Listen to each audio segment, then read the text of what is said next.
Fechar uma empresa já é ruim, imagine fechar 4. Pois é, pior do que isso é você saber que o erro foi seu e que erros aconteceram e passaram batido, mas que poderiam ter sido evitados. Então, se você quer saber o que eu aprendi depois de ter fechado 4 empresas, fica aqui comigo. Bom, meu nome é Rafael, meu intuito aqui é fazer você ter uma visão diferente do mundo, pensar fora da caixa e se destacar cada vez mais. Bom, se inscreva aqui no canal para que ele possa crescer cada vez mais e ter cada vez mais relevância. E se você já é inscrito, curte esse vídeo aqui para que ele possa alcançar mais pessoas e para que eu tenha também motivação para continuar fazendo esse tipo de conteúdo, beleza? Então, bora pro vídeo. Todo mundo sabe a dificuldade que é empreender no Brasil, né? Principalmente quando você é MEI. E quando você é MEI, você basicamente é um empresário, né? Você tem que fazer tudo, você sabe que você só depende de você mesmo para fazer a parte burocrática, precificação, fornecedor, enfim. Então você sabe que existem muitas demandas, existem muitas rotinas e acaba se tornando uma bola de neve mesmo. E você sabe que existem erros que podem acontecer mesmo, e se você não fizer o que tem que ser feito, da forma que tem que ser, você acaba se embananando. Então eu vou compartilhar, tentar resumir, né, um pouco do que aconteceu na minha vida e o que eu aprendi de mais valioso depois de ter fechado 4 empresas. Cara, a primeira empresa que eu tive foi uma barraquinha de frango, né, de franguinho assado, né. Lá eu tinha basicamente a frangueira, né, e a parte do balcão, assim. Então eu fazia na rua mesmo, né, todo final de semana. Eu ganhei isso, basicamente ganhei mesmo, de um ex-patrão que eu tive. Ele gostava de mim, ele acabou se mudando, né, para outro estado, para trabalho, enfim. E ele deixou comigo, que ele não queria vender, não queria se desfazer do negócio, e ele também tinha uma certa confiança em mim ali, então ele falou, cara, se você tiver afim, eu deixo contigo, vai tocando aí, eu te ensino padrão, eu te ensino recheio, eu te ensino tudo. E de fato ele me ensinou mesmo como é que preparava lá, como é que fazia as coisas.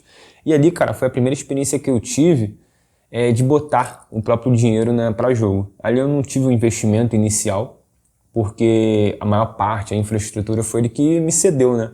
Só que depois, com o tempo, com o giro de estoque, eu tive que investir nos insumos, então eu tive que literalmente botar meu dinheiro em jogo. E aí eu tinha que fazer praticamente tudo sozinho, né? Eu tinha que fazer ali a compra dos produtos, eu tive que fazer cotação de fornecedor, eu tinha que buscar as mercadorias que o fornecedor não entregava, aí eu tinha que ir lá, e aí nessa confusão eu tinha também a minha faculdade que eu fazia paralelamente, tinha também um estágio que eu fazia em academia, na época eu fazia educação física, né? Então a minha esposa acabou me ajudando muito nesse início. E ao longo do tempo, conforme a gente foram passando os meses, ela também foi me ajudando muito. E aí ela me ajudava a fazer o recheio, me ajudava a temperar, enfim, ela sempre me ajudava. E, cara, eu lembro até hoje que o mais bizarro foi que a gente tinha um carrinho, né, de mercado e a gente tinha que andar mais ou menos em torno de 2 quadras. Aí eu botava ela dentro do carrinho e aí empurrando no meio da rua e o pessoal ficava passando, buzinando, rindo. E ali foi uma experiência que eu tive, cara, foi bem trabalhosa, foi bem sugada, assim, sabe? Mas foi uma experiência que eu tive que me ensinou, me deu bagagem pra começar a correr atrás de ter o meu próprio negócio. Até porque ali eu via um dinheirinho entrando, não era muita coisa, mas já era o suficiente para eu ficar feliz ali e começar a entender como funcionava esse jogo de empreendedorismo, né? E aí não deu muito certo, passou o ano, depois, futuramente, eu abri uma pizzaria. E a pizzaria ali, cara, foi uma coisa que eu tratava como filha, né? Eu tratava como se fosse minha filha. Porque eu tinha um carinho enorme, então eu tinha que fazer tudo, eu tinha que...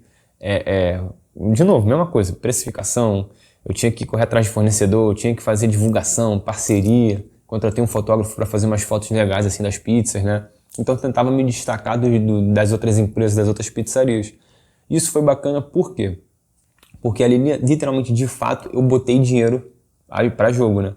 E ali eu tive que investir em maquinário, tive que investir em infraestrutura, enfim. Ali, literalmente, o negócio já era mais sério. E aí, como eu fui investidor, né, do negócio, eu já tinha uma certa bagagem ali operacionalmente falando, porque eu já tinha sido pizzaiolo, um dos primeiros empregos que eu tive foi ser pizzaiolo, né?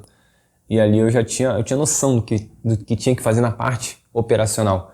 Só que, cara, era uma coisa pequena, era só eu e minha esposa, porque embora eu tinha investido, não era um dinheiro muito grande assim que eu tinha investido.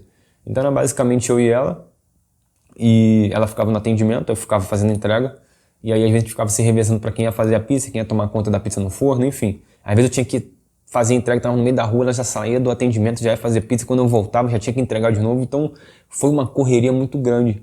E nessa época ela tinha um emprego CLT. E aí o que acontece? Ela saía do trabalho, ia direto pra pizzaria e me ajudava lá. Então, cara, foi um período assim da minha vida que foi muito corrido. Mas ao mesmo tempo eu me aperfeiçoei, eu comecei a fazer cursos, né, em paralelo. E isso foi me dando muita bagagem, foi me dando muito conhecimento operacional. E isso foi fazendo com que eu crescesse. Só que assim, como eu te disse no início do vídeo, era MEI, era o eu empresário, né? Então, basicamente, ficava tudo nas minhas costas. Ela me ajudava da forma que ela podia. Só que era muito trabalhoso, era muita coisa. E eu achava que isso era culpa do investimento. Eu falei, pô, será que se eu investir em mais alguma coisa vai ter mais retorno? Será que se eu aproveitar esse espaço que tem aqui na cozinha, eu consigo colocar uma segunda cozinha, uma cozinha paralela, já aproveitando os espaços, a brecha? E aí ela, não sei, quem sabe, vamos ver. E aí eu fiz uma burrada de ter aberto uma hamburgueria. Aproveitei o mesmo espaço ali, né? Eu falei, agora só preciso de uma chapa, né? E já tem geladeira, já tem um freezer, vou botar ali. Cara, se eu já tava enlouquecendo com a pizzaria, a hamburgueria veio assim pra decretar. Porque, cara, imagine o esforço que era você, duas pessoas, né? Tomando conta dessa logística toda. Agora com duas empresas. Então assim, eu tinha que fazer hambúrguer, eu tinha que fazer pizza, tinha que entregar. E aí eu tinha que entregar uma pizza, depois também tinha que entregar hambúrguer, eu não sabia qual que eu ia primeiro, qual que ia esfriar. Ela ficava lá no atendimento, aí tinha que se desdobrar para fazer pizza, para fazer hambúrguer, para fazer não sei o que. Cara, foi uma loucura. E ali eu dei realmente um tiro no pé, porque eu falei, cara, não faz sentido nenhum. O faturamento aumentou um pouquinho, né, consequentemente, só que o esforço era muito grande. E não condizia, não valia a pena. Aquele investimento, não valia a pena aquele esforço. A gente estava praticamente se agredindo lá dentro, né? Cara, o que tá acontecendo? A gente tá discutindo, tá estressado, tá, sabe? Não tá dando certo. E aí eu fechei a hamburgueria, passou mais um tempinho e a gente fechou a pizzaria também. Porque não tava dando mais certo mesmo, a gente viu que não era isso. Apesar da pizza ser boa, a gente tava num bairro ruim, então não condizia. Então tinha que sair do bairro ruim para entregar no bairro que fosse melhorzinho, né? E demandava tempo, então a gente perdia um pouco de cliente por causa disso, da distância. Então não tava fazendo muito sentido. Embora a gente tivesse um dinheirinho ali e tal, não tava fazendo muito sentido. E aí, cara, o que acontece? Passou um tempo, né? A gente fechou a pizzaria, passou um tempo, a gente abriu uma... Eu no caso, né? Abri uma varejista. Então a gente vendia, eu vendia eletrônico, negócios de utilidades domésticas, enfim. E aí o que acontece? Outro BO. De novo, sendo MEI, eu empresário, eu tinha que fazer embalagem de produto, logística, cotação, fornecedor, precificação, a logística por si só, né, de pegar os produtos, de guardar, enfim. Então, minha esposa, de novo, me ajudava conforme ela podia, certamente, o trabalho dela, só que, basicamente, era eu. Então, assim, era muito esforço. E, às vezes você tinha que emitir nota, aí o site da Receita estava ruim, aí você tinha que emitir nota naquele dia, porque senão você não conseguia entregar, só que sem a nota você também não entregava, e se você não entregasse, você perdia pontuação na plataforma. Cara, era assim, era uma loucura, era uma correria. E isso também foi fazendo com que a gente se estressasse, eu cobrasse um pouco mais dela, e ela, sabe, já estressada, por causa dessa pressão, dessa cobrança, né? Então a gente acabou decidindo, no caso eu, né? Acabei decidindo fechar mais uma vez outra empresa, nesse caso já a quarta. E aí, cara, você deve estar se perguntando assim, pô, beleza, você contextualizou um pouco a tua história, mas o que você aprendeu? Antes de eu te explicar literalmente o que eu aprendi, eu preciso falar mais uma coisinha. Você deve ter percebido o seguinte, que eu fiquei citando muito a minha esposa. E literalmente, aconteceu. Por quê? Ela me ajudou em basicamente tudo. Não só ela, tive meus pais que me ajudaram muito, meu irmão me ajudou bastante. Mas, assim, 90% das vezes foi a minha esposa. Então ela sempre estava do meu lado, sempre estava me apoiando, sempre estava me ajudando com alguma coisa. E, cara, isso foi um problema porque quase deu ruim. A gente discutia muito. E eu tava numa neurose de querer tudo perfeito, tudo maravilhoso. Eu achava que, cara, se eu fosse o perfeito em tudo, sabe? Eu teria um bom feedback dos clientes. Os clientes iam comprar cada vez mais, iam se sentir mais prestigiado, vamos dizer assim, né? E eu conseguiria ter maiores ganhos. Eu pensava dessa forma. Então, tudo que eu pedia para os outros de ajuda, eu cobrava, cara, o tempo todo. Eu era chato. Então, eu cobrava mais do que o suficiente. Eu era excessivamente chato. E as pessoas que estavam me ajudando, estavam fazendo, pô, pra me ajudar, né? Porque gostavam de mim, queriam ver o meu melhor. E, cara, só que chegou um momento que eu falei assim, pô, isso não é possível, cara. Será que eles estão de sacanagem? Será que, porra, estão querendo me sacanear? Estão querendo, sabe, acabar com tudo? Porque eu não entendia que eles eram eles, eu sou eu. Eu não podia colocar a minha visão de negócio na cabeça deles, eu não conseguia enfiar na cabeça deles. Então eu tinha que entender que tinham limitações. Só que até então, naquele momento, eu não entendia isso. Eu achava que eles estavam de sacanagem, de corpo mole, que queriam me sacanear, enfim. Só que a boa intenção que eles tinham de me ajudar acabava sendo escondida, né, maquiada por essa pressão que eu cobrava deles. E cara, cá entre nós, a pessoa já está te ajudando, né? A pessoa já está fazendo o que você está falando, o que você está ensinando. E você ainda tá cobrando, está em cima, está enchendo o saco. As pessoas começaram a se afastar. Assim, pô, calma aí, tô ajudando o cara, tô sendo legal com ele, tô, sei lá, me privando de fazer alguma coisa para ajudar o cara. E agora o cara tá me cobrando, tá me enchendo o saco e tal. Então as pessoas começaram a botar um pé no freio. E eu comecei a sentir. E cara, o problema foi que eu não entendia algumas coisas. Eu tava cego. Eu tava cego porque eu queria perfeição, perfeição, perfeição. E assim, cara, as pessoas não têm o mesmo sonho que você, as pessoas não têm a mesma obrigação que você, a mesma responsabilidade que você. As pessoas não têm por que fazer a mesma coisa que você. Se o sonho é seu, se a empresa é sua.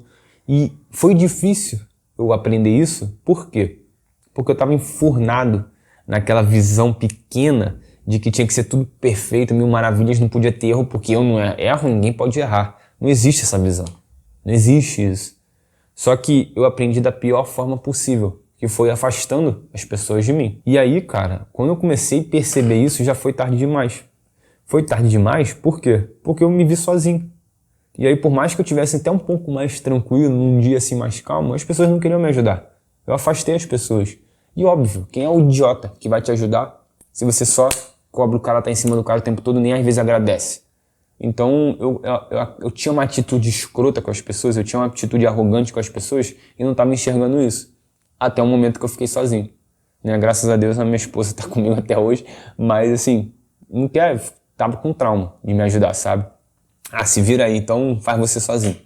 E cara, eu não tiro a razão dela, não tiro a razão do meu pai, do meu irmão, não tiro a razão de ninguém, porque eu tava sendo assim mesmo. Então eu comecei a entender que as pessoas valem mais do que as empresas.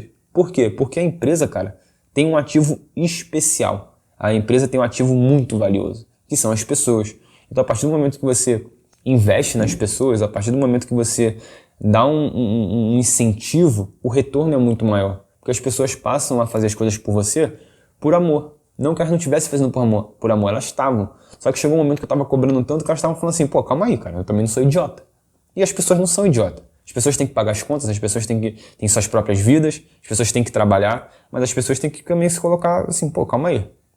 Pô, e eu tô abrindo mão dos meus princípios, dos meus valores, tô me desvalorizando para ajudar uma empresa, para ajudar um cara que não dá valor. Não faz sentido, essa conta não fecha. Então, da pior forma possível, eu entendi que eu tinha que valorizar as pessoas que estavam comigo. Eu podia cobrar? Podia cobrar. Mas, cara, eu não posso cobrar uma coisa que eu não ensinei. Eu não posso cobrar uma perfeição se nem eu sou perfeito. Se até eu erro, por que eu não posso relevar o erro das pessoas? Porque ali ninguém estava fazendo de maldade. Ali ninguém estava querendo me sacanear. As pessoas ali estavam literalmente querendo me ajudar. Porque elas queriam que eu tivesse sucesso. E o meu sucesso é o sucesso delas. E, pô, ainda mais sendo pessoas próximas de mim, pessoas da família, cara, não faz sentido nenhum. O que eu estava fazendo com elas, da forma que eu estava tratando elas, era totalmente irresponsável. E, cara, quando eu percebi isso, tinha sido tarde demais. E aí você deve estar se perguntando assim, pô, beleza, como é que você fez para poder as pessoas voltarem a falar com você? Afinal, era teu pai, tua mãe, teu irmão, tua esposa. Cara, foi bizarro, porque naquela altura eu já tinha fechado as 4 empresas e eu comecei a entender o seguinte, cara, o erro foi meu, então não tem muito o que fazer. É literalmente botar o rabo entre as pernas, e aqui o português é claro, né? Botar o rabo entre as pernas, engolir o orgulho e pedir desculpa. E aí foi assim que eu fiz. Através de algumas atitudes, através de algumas mudanças, eu pude passar essa confiança para eles. Pô, Rafael mudou, Rafael amadureceu. E de fato, se você parar para trocar uma ideia com qualquer um deles, vai falar assim, pô, Rafael hoje é outra pessoa. Porque não faz sentido você ter sido ajudado e em troca você não fazer nada por eles, sabe? Então assim, foi muito doloroso para mim, mas eu consegui perceber isso da pior forma possível, porque é triste, cara, você pedir ajuda pra alguém, a pessoa, tipo, deixar de te ajudar porque você foi uma pessoa escrota com ela. A culpa é sua, a culpa não é de mais ninguém. Então, eu tive que, ali assim, sambar um pouquinho, ter paciência, entender que cada um tinha seu tempo, respeitar o tempo do outro, até eles sentirem confiança em mim novamente. E cara, quando eu fiz isso, eu não fiz de forma falsa, eu fiz de forma literal. Eu mudei, eu precisava mudar. Eu precisava tratar as pessoas com mais respeito, eu precisava ter um pouco mais de reciprocidade com as pessoas que estavam me ajudando. E cara, eu basicamente, cara, comecei a procurar mais, se interessar mais por eles, procurar saber o que eles estavam fazendo. Então, eu acabei, de certa forma, me tornando mais interessante na visão deles. E se você quer saber como eu fiz isso, como eu fiz para me tornar mais interessante, como eu fiz para parecer mais inteligente e, consequentemente, me tornar mais interessante, não só com eles, mas com tudo na vida. Eu vou deixar um vídeo aqui no card, tá aqui em cima, te ensinando a como se tornar mais interessante, como se tornar mais inteligente, beleza? E para finalizar, o que eu quero mostrar para vocês, o que eu quero ensinar para vocês. Isso é crucial. Valorize as pessoas. Valorize as pessoas que estão à sua volta. Valorize as pessoas, por mais que elas não sejam seus amigos íntimos, não seja alguém da sua família. Valorize as pessoas que estão à sua volta. Valorize as pessoas que te ajudam, que te estendem a mão, as pessoas que te dão um conselho, as pessoas que trocam uma ideia contigo, que perde o tempo delas para te dar atenção. Valorize as pessoas, por exemplo, valorize as pessoas que estão aqui comigo, que comentam aqui, que curtem o vídeo, que são inscritos. Por quê? Porque o intuito do canal, inclusive, é até esse. É ter uma conversa mais informal, é eu passar um pouco da minha vivência para vocês. Então, valorize o tempo dessas pessoas, da mesma forma que eu estou perdendo meu tempo para ensinar vocês. Então, é uma troca, é uma reciprocidade. E, de fato, cara, tudo na vida é um aprendizado. Tudo na vida a gente adquire ao longo do tempo. O aprendizado, a experiência, a teoria, a prática, enfim. Então, quando você valoriza as pessoas, você tem um retorno muito maior. Seja aqueles que são tangíveis, para uma empresa, financeiramente falando, enfim, quanto os intangíveis. Tem coisas aqui, cara, tem elogios que eu recebo aqui que vale mais do que dinheiro. Pô, tu acha que eu não fico alegre? Lógico que eu fico alegre. Não levo pra cabeça. Mas eu fico alegre, eu fico feliz de saber que eu tô ajudando alguém, que tem gente que gosta do meu conteúdo. Então, é valorizar as pessoas, de fato.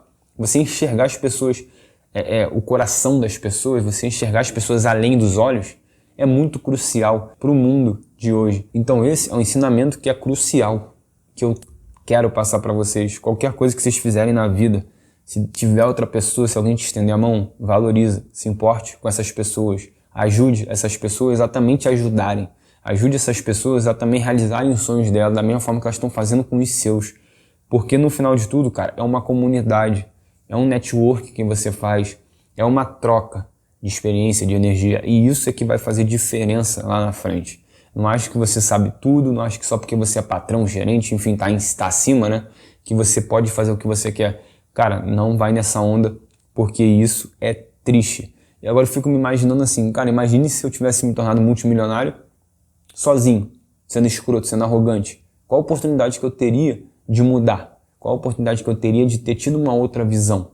Cara, que bom que eu fechei 4 empresas, que bom que eu não me tornei multimilionário em detrimento, né, de ter sido escroto, de ter sido babaca. Porque, cara, não faz sentido nenhum. Se você, vamos supor, vou fazer uma analogia bem simples.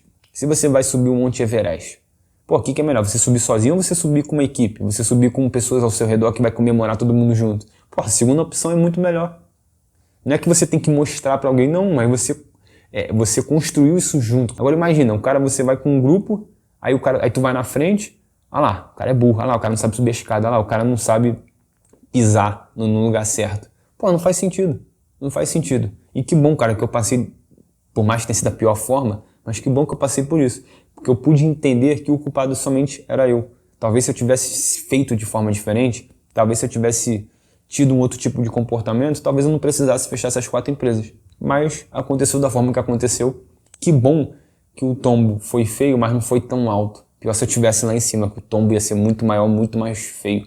Então isso me deu mais bagagem, mais experiência, mais aprendizado, até para poder valorizar as próximas pessoas que estarão comigo, as próximas empresas que eu terei, e inclusive até reconhecer se vale a pena ou não eu ajudar alguém que está desvalorizando outras pessoas. Então tudo isso faz parte da vida. O importante não é você errar. O importante é você corrigir os seus erros. Você vai errar. Agora, a partir do momento que você não corrige os seus erros, é aquele velho ditado, né? Quem erra 2 vezes é burro. Então, que não sejamos mais burros. Eu, pelo menos, tento não ser mais burro. Espero que eu tenha compartilhado com vocês um ensinamento legal, que vocês possam ter absorvido esse conhecimento e que, de fato, isso tenha agregado para vocês. Beleza? Hoje foi isso. Nos vemos no futuro.